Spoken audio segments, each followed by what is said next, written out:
ভারতের podcast with প্রতিম রঞ্জন বোস, ভারতের মতো প্রখ্যাত একজন সাংবাদিক। প্রতিম রঞ্জন বোসের সাথে তার এই একটি ইউটিউব প্রোগ্রামে বিনা সিকরি যে ইন্টারভিউ দিয়েছেন, সেখানে তিনি বলছেন ডক্টর মোহাম্মদ ইউনূস সরকারকে উদ্দেশ্য করে, এখন যারা বাংলাদেশের ক্ষমতায় রয়েছে তারা ৭১-এর শত্রু, তারা বাংলাদেশকে আগের অবস্থায় ফিরিয়ে নিতে চায়, তারা ফেডারেশন সরকার করতে চায়, ফেডারেল সরকার। এবং ২০০১ সালে জামাত বিএনপির সাথে ক্ষমতায় এসে যা করতে চেয়েছিল তারা তা আবারও সেদিকে এগোচ্ছে। এর আগে ট্রান্সশিপমেন্ট বন্ধ করে দিল, সেখান থেকেও আমরা জানতে পেরেছি ভারতের বিভিন্ন গণমাধ্যমে যে খবরগুলো এসেছে, কূটনৈতিক সূত্রে বরাদ দিয়ে তারা যেটা বলেছে যে আমাদের প্রধান উপদেষ্টা চীন সফরের সময় যে মন্তব্য করেছিল সেভেন সিস্টার্স নিয়ে, যে চীনের জন্য এটি সম্প্রসারিত অর্থনৈতিক ক্ষেত্র হতে পারে বা বাণিজ্যের ক্ষেত্র হতে পারে, এটি তারা কোনোভাবে ভালোভাবে নেয়নি।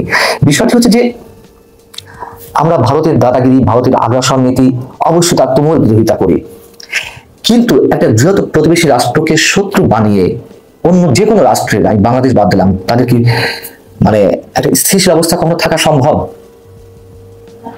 এটা কি কোনো বৈজ্ঞানিক যুক্তি আছে? বাস্তব কোনো যুক্তি থাকতে পারে? নেই। আমরা কথিত বিপ্লবী বাণী ছড়াতে পারি, উস্কানিমূলক বক্তব্য দিতে পারি, কিন্তু লাভটা কি? এগুলো করে আমরা নিজেদের বিপদ কতটা ডেকে আনছি সেটা আমাদের বিবেচনার দরকার। এই কথাগুলো হয়তো অনেকেরই ভালো লাগবে না, কিন্তু কেন আমরা বাস্তবতাকে অস্বীকার করতে চাইছি? এবং যখন ভারতের বিরুদ্ধে আমাদের এই একেবারে বিপরীতমুখী অবস্থান সম্পর্কের জায়গা থেকে, সেখানে আবার পাকিস্তানের সাথে আমাদের দহরম মহরম সম্পর্ক, উষ্ণতার শেষ নেই, কেন একসাথে এগুলো সব করতে হবে? এবং এটি তো কোনো রাজনৈতিক সরকার নয়, যদিও এই সরকারের টার্গেট রয়েছে নানানভাবে, তো আমরা বুঝতে পারছি যে আরো 5 বছর ক্ষমতায় থাকার। এগুলো করে কি আসলে কোনো লাভ আছে? ভারত এরপরে কোন পদক্ষেপ নেয় নিশ্চয়ই আমাদের দেখা রয়েছে। এর আগে তো বাংলাদেশিদের জন্য ভিসা বন্ধই রেখেছে, খুব জরুরি চিকিৎসার ক্ষেত্রে কারোর ভারত যাওয়ার প্রয়োজন রয়েছে, শুধু সেই জিনিসটা বাদে। আমরাও তো তাদের ভিসা বন্ধ করে দিয়েছিলাম, কেন আবার ছাড়লাম যদি আমরা এতটাই তাদেরকে মোকাবেলা করতে পারি? অতএব কথা আমরা অনেক কিছুই বলতে পারি, গরম গরম যেসব কথাবার্তা, এগুলো বলে আমরা মঞ্চ কাঁপিয়ে দিতে পারি, কিন্তু তার মধ্য দিয়ে আমরা কতটুকু লাভবান হচ্ছি সেটিকে আমরা বিন্দুমাত্র ভেবে দেখবো না। দর্শক, 2 দিন আগেই আপনাদের সামনে মন্তব্য করেছিলাম যে যতটুকু শোনা যাচ্ছে, যতটুকু খবর পাচ্ছি, ভারত ধীরে ধীরে 4 দিক থেকে বাংলাদেশকে ঘিরে ধরবে। এবং তার সর্বশেষ উদাহরণটি হচ্ছে বাংলাদেশের সঙ্গে ভারতের রেল ট্রানজিট বিষয়ে যে 5,000 কোটি রুপির প্রকল্প ছিল, সেটি ভারত নিজেই স্থগিত করেছে। এবং তারা একের পর এক খোলা বার্তা দেওয়ার মাধ্যমে বুঝিয়ে দিচ্ছে যে আমাদের ডক্টর মোহাম্মদ ইউনূস সরকারের প্রতি সমর্থন তো তাদের দূরের কথা, বরং এই সরকারের বিরুদ্ধে তারা যা যা করার তা করবে। এবং আরো একটু উদাহরণ দিয়ে রাখি, বাংলাদেশে নিযুক্ত ভারতের সাবেক হাই কমিশনার, বিজেপি সরকারের অন্যতম থিঙ্ক ট্যাঙ্ক কূটনীতিবিদ বিনা সিকরি ওপেন বলেছেন ডক্টর মোহাম্মদ ইউনূস ভারতের নিরাপত্তার জন্য হুমকি। আমি সে বিষয়ে পরে আসছি, আগে ট্রানজিট প্রকল্পটা নিয়ে একটু কথা বলি। এই যে 5,000 কোটি টাকার 5,000 কোটি রুপির প্রকল্প, তার উদ্দেশ্য কি ছিল? ভারতের মূল ভূখণ্ডের সঙ্গে তাদের যে উত্তর পূর্বাঞ্চলীয় 7 সিস্টার বা 7 অঙ্গরাজ্য, সেগুলোর সঙ্গে সরাসরি সংযুক্তি ঘটানো। শিলিগুড়ি যে করিডোর রয়েছে, যেটিকে আমরা চিকেন নেক হিসেবে জানি, সেটির উপরে নির্ভরতা কমিয়ে বাংলাদেশের আগরতলা, আখাউড়া, মংলা, খুলনা এবং জয়দেবপুর থেকে ঢাকা পর্যন্ত রেল প্রকল্পের মাধ্যমে এই সংযুক্তিটা তারা ঘটাতে চেয়েছিল। এবং এর পাশাপাশি আরো 5টি বিষয়ে সমীক্ষার কাজ করার কথা ছিল, সেটিও স্থগিত করা হয়েছে। কারণ কি? কারণ তো আমরা সবাই বুঝতে পারছি, এবং তারাও ওপেন এটি বলছে। ভারতের the Hindu, the business line সরাসরি তাদের কূটনৈতিক সূত্রে বরাদ দিয়ে বলছে বাংলাদেশের যে রাজনৈতিক অস্থিতিশীলতা এবং এখানে কাজ করতে এসে ভারতীয় কর্মীদের যে নিরাপত্তাহীনতা দেখা দেবে, সে কারণেই এই প্রকল্প স্থগিত করা হয়েছে। আর স্থগিত বললেও ভুল হবে, মোটামুটি বাতিল বলা যেতে পারে। এটুকু কতটুকু এগ্রিমেন্টের মধ্যে পড়ে, কতটুকু দ্বিপাক্ষিক আলোচনার বাইরে গিয়ে পড়ে, সেটি অন্য বিতর্ক। তারা করেছে, এবং তারা বিকল্প হিসেবে কি বেছে নিচ্ছে?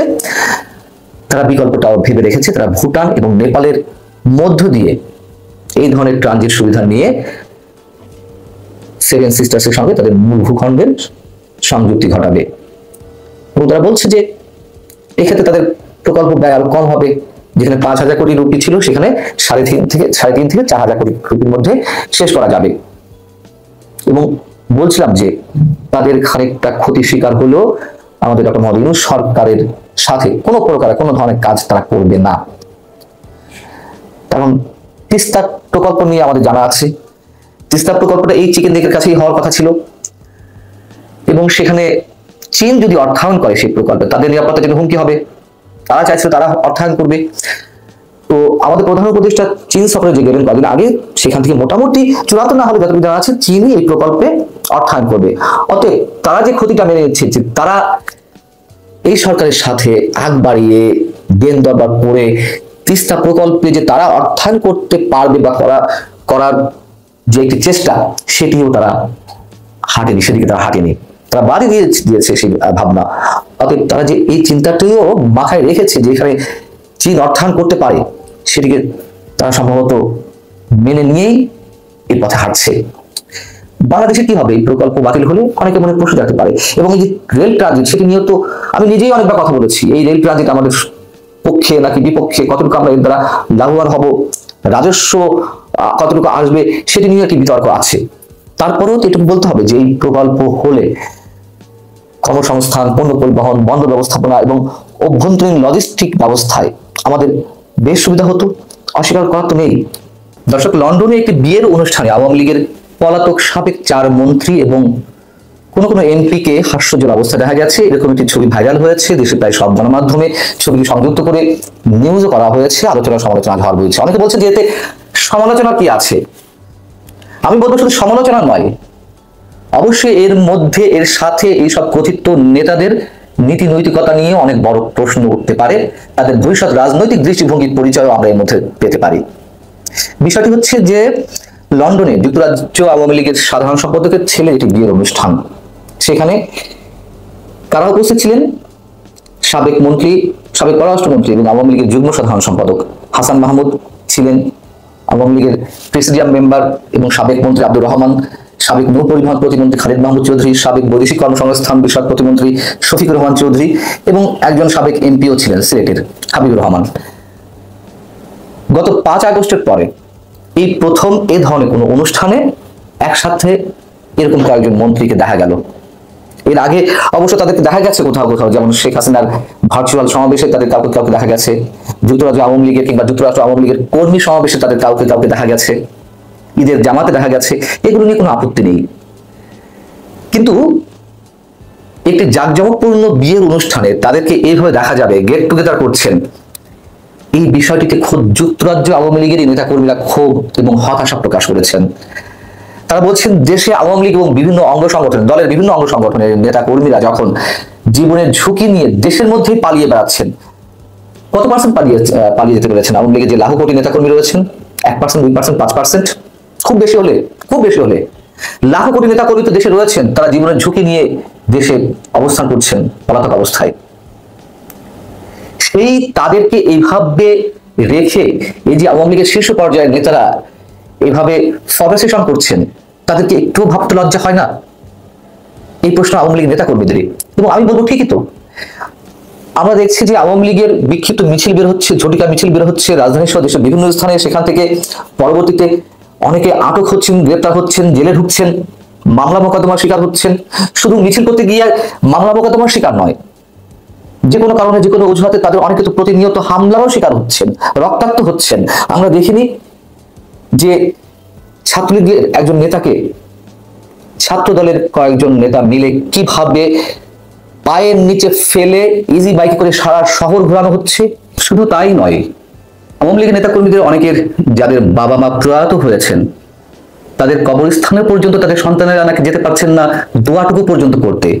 যেমন আগামী 27শে এপ্রিল আওয়ামী লীগের সাবেক পররাষ্ট্রমন্ত্রী, সাবেক বর্ষিয়ান নেতা আব্দুস সামাদ আজাদের মৃত্যুবার্ষিকী। সেই দিনও তার পরিবারের সদস্যরা তাদের প্রিয়জনের কবর জিয়ারত করতে যেতে নাকি আতঙ্কের মধ্যে রয়েছেন। আর এই যে নেতারা প্রয়াত হয়েছেন বা যারা জীবিত আছেন, তাদের পরিবারের সব সদস্য তো আর রাজনীতির সঙ্গে জড়িত নন, তারপরও তাদেরকে নাকি গোয়েন্দার নজরদারিতে রাখা হয়। কবরস্থানে গেলেও নাকি সেখানে গোয়েন্দা সংস্থার লোকজন নজরদারি করে। এই যখন দেশের অবস্থা, এই নেতারা কিভাবে কোন বিবেকের জায়গা থেকে তারা এই ধরনের অনুষ্ঠানে উপস্থিত থেকে হাস্যজ্জ্বল অবস্থায় ফটো সেশন করেন? তাদেরকে মিনিমাম কোনো ধরনের কমিটমেন্ট নেই, দেশের প্রতি না হোক, দেশের প্রতি কতটুকু আছে তা তো আমরা জানি। হাজার হাজার টাকা লুট করে দুর্নীতি করে পালিয়ে বেড়াচ্ছেন। আর এই ত্যাগী বঞ্চিত যারা আওয়ামী লীগ বলতে পাগল, শেখ হাসিনা বলতে পাগল, তাদেরকে কতটা বিপদে ফেলে আপনারা এই অবস্থা আছেন, এতটুকু কুণ্ঠাবোধ করেন না?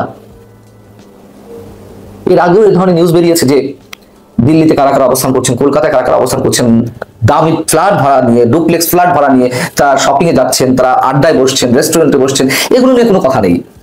কথা নেই এই কারণে যে অনেকে বলছেন মানুষের ব্যক্তি জীবন বলে তো কিছু আছে। বিপদে পড়েছেন ভাই, তারা কি কোনো সোশ্যাল কোনো প্রোগ্রামে যেতে পারবেন না? অবশ্যই পারবেন, কোনো সমস্যা নেই, যদি দলটি স্বাভাবিক অবস্থা থাকতো।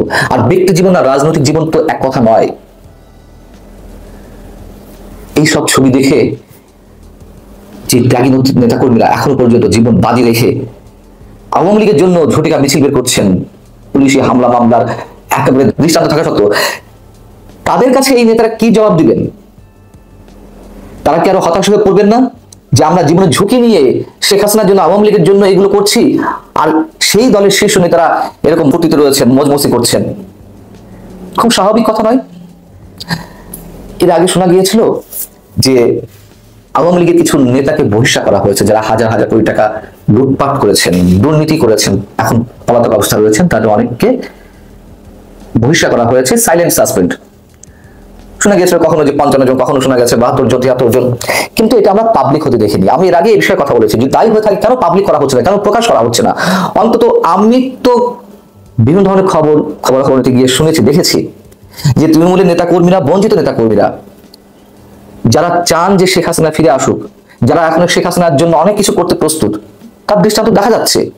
কিন্তু তাদের বক্তব্য হচ্ছে শেখ পরিবারের দুর্নীতিবাজ যে সব সদস্য রয়েছেন, যাদের কারণে দল ডুবেছে, যেসব দুর্নীতিবাজ সাবেক মন্ত্রী এমপিরা রয়েছেন, তাদেরকে বহিষ্কার করা হোক, তারা নতুনভাবে উজ্জীবিত হবেন। কিন্তু আমরা দেখছি যে না, কিছুই না, কিছুই হচ্ছে। অন্তত এটি করলে তো দলের নেতাকর্মীদের প্রতি একটা মেসেজ যেতই যে না, তোমাদেরকে আমরা মূল্যায়ন করার চেষ্টা করছি, সব নেতাকর্মীদের ছেড়িয়ে, অথবা দেশের মানুষকেও তো একটা মেসেজ দেওয়া যেত যে আওয়ামী লীগ সরকারের অবনতির জন্য, আওয়ামী লীগ সরকারের পতনের জন্য যারা দায়ী, আমরা তাদের বিরুদ্ধে ব্যবস্থা নিচ্ছি। কিছুই না। এও শোনা গেছে দেশের বাইরে বিশেষ বিশেষ কারোর মাধ্যমে লবিস্ট নিয়োগ করতে, মামলা করতে যে একটা ফান্ড লাগে, সেই ফান্ডে এইসব নেতাদের অনেকে মিনিমাম কোনো ধরনের হেল্প করতে চাইছেন না। হাজার হাজার কোটি টাকা নিয়ে পালিয়েছেন, কিন্তু দলের জন্য 2 টাকা খরচ করতে চাচ্ছেন না। এই নেতাদের এখনো পর্যন্ত দলে রেখে লাভ কি? আর এই নেতারা নিশ্চয় ভবিষ্যৎ রাজনীতি করবেন। রাজনীতি মানে আওয়ামী লীগ যখন সুসময় ফিরে পাবে, যদি কখনো আওয়ামী লীগ আবার সরকার গঠন করে, এরাই তো ঘুরে ফিরে আসবেন। কোন নীতি নৈতিকতার ভিত্তিতে, কোন ধরনের চক্ষু লজ্জার মানে ফেলে দিয়ে তারা এই ত্যাগী নেতাকর্মীদের সামনে এসে দাঁড়াবেন? দেশের কথা বাদই দিলাম। অতএব যারা বলছেন যে ব্যক্তি জীবনের স্বাদ আল্লাহ থাকতেই পারে, সৌজন্যতা রক্ষা করার বিষয় থাকতেই পারে, কিন্তু এরকম চরম ভয়ঙ্কর দুঃসময়ের লাখো কোটি নেতাকর্মীকে বিপদের মুখে ফেলে নয়। আমি বলছি না তাদের খাওয়া দাওয়া সব ছেড়ে দিতে হবে, তাদের জীবনে অন্যান্য দৈনন্দিন সব কাজকর্ম থামিয়ে দিতে হবে, নিশ্চয়ই তা নয়। এটা তো সোশ্যাল মিডিয়ার যুগ, তাদের তো ভাবা উচিত ছিল অন্তত রাজনৈতিক জায়গা থেকে, মিনিমাম চক্ষু লজ্জার জায়গা থেকে, নেতাকর্মীদের প্রতি মিনিমাম একটা কমিটমেন্টের জায়গা থেকে এই ধরনের জাঁকজমকপূর্ণ অনুষ্ঠানে তাদের উপস্থিত হওয়া কতটা সমীচীন, তা তো তাদের নিশ্চয়ই একটু ভাবার প্রয়োজন ছিল। অথবা আমরা ধরে নিতে পারি যে সব নেতাদের দেশের প্রতি তো কমিটমেন্ট নেই, সাধারণ নেতাকর্মীদের প্রতিও তাদের ন্যূনতম কোনো ধরনের কোনো কমিটমেন্ট নেই। আল্লাহ হাফিজ, ভালো থাকুন সবাই।